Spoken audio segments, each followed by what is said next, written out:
ABC Kiddo Teach presents Ruby the Copycat by Peggy Rathmann.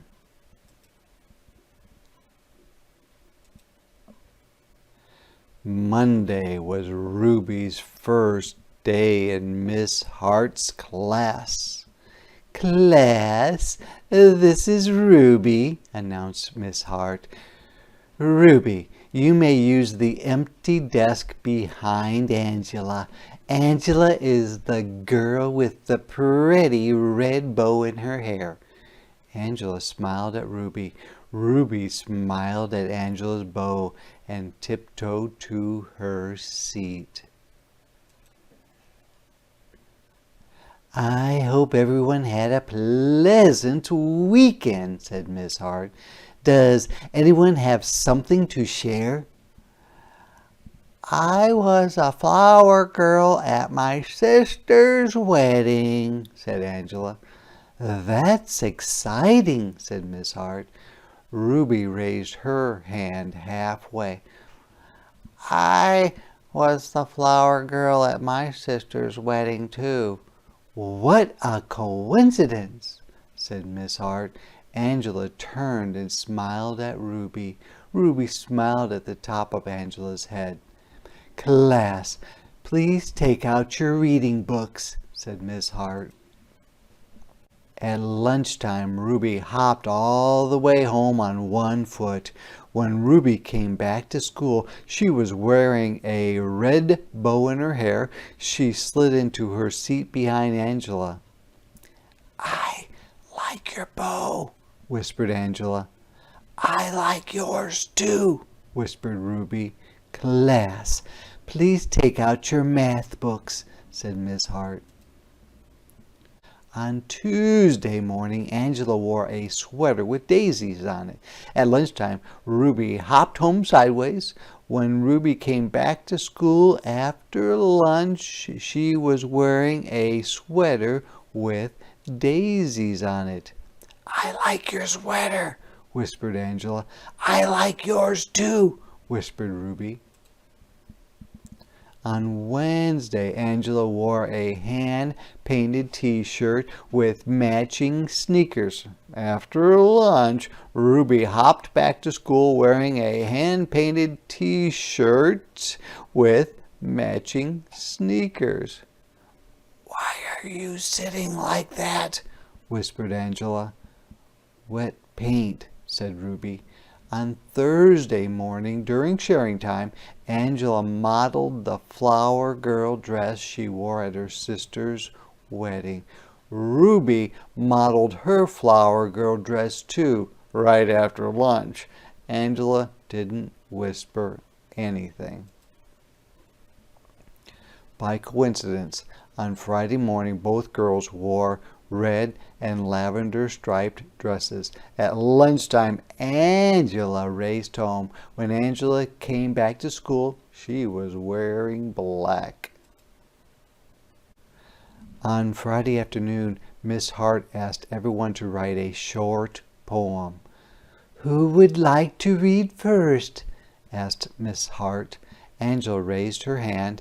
She stood by her desk and read, "I had a cat I could not see because it stayed in back of me. It was a very loyal pet. It's sad we never really met."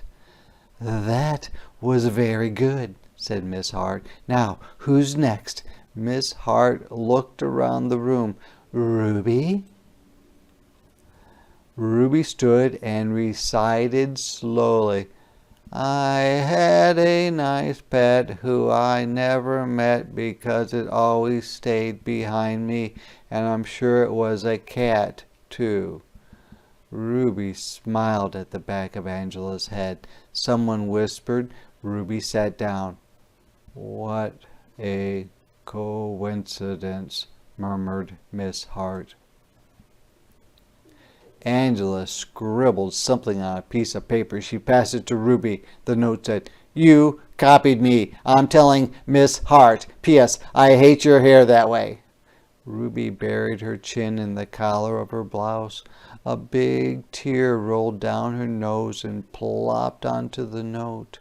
When the bell rang, Miss Hart sent everyone home except Ruby. Miss Hart closed the door of the schoolroom and sat on the edge of Ruby's desk. "Ruby, dear," she said gently, "you don't need to copy everything Angela does. You can be anything you want to be, but be Ruby first. I like Ruby." Miss Hart smiled at Ruby. Ruby smiled at Miss Hart's beautiful, polished fingernails. "Have a nice weekend," said Miss Hart. "Have a nice weekend," said Ruby. On Monday morning, Miss Hart said, "I hope everyone had a pleasant weekend. I did. I went to the opera." Miss Hart looked around the room. "Does anyone have something to share?" Ruby waved her hand. Glued to every finger was a pink plastic fingernail. "I went to the opera too," said Ruby. "She did not," whispered Angela. Miss Hart folded her hands and looked very serious. "Ruby, dear," said Miss Hart gently, "did you do anything else this weekend?" Ruby peeled off a fingernail. "I hopped," said Ruby. The class giggled. Ruby's ears turned red. "But I did. I hopped around the picnic table 10 times. Ruby looked around the room. "Watch!" Ruby sprang from her desk. She hopped forward. She hopped backward. She hopped sideways with both eyes shut. The class cheered and clapped their hands to the beat of Ruby's feet. Ruby was the best hopper they had ever seen. Miss Hart turned on the tape player and said, "Follow the leader, do the Ruby hop." So Ruby led the class around the room while everyone copied her. And at noon, Ruby and Angela hopped home for lunch.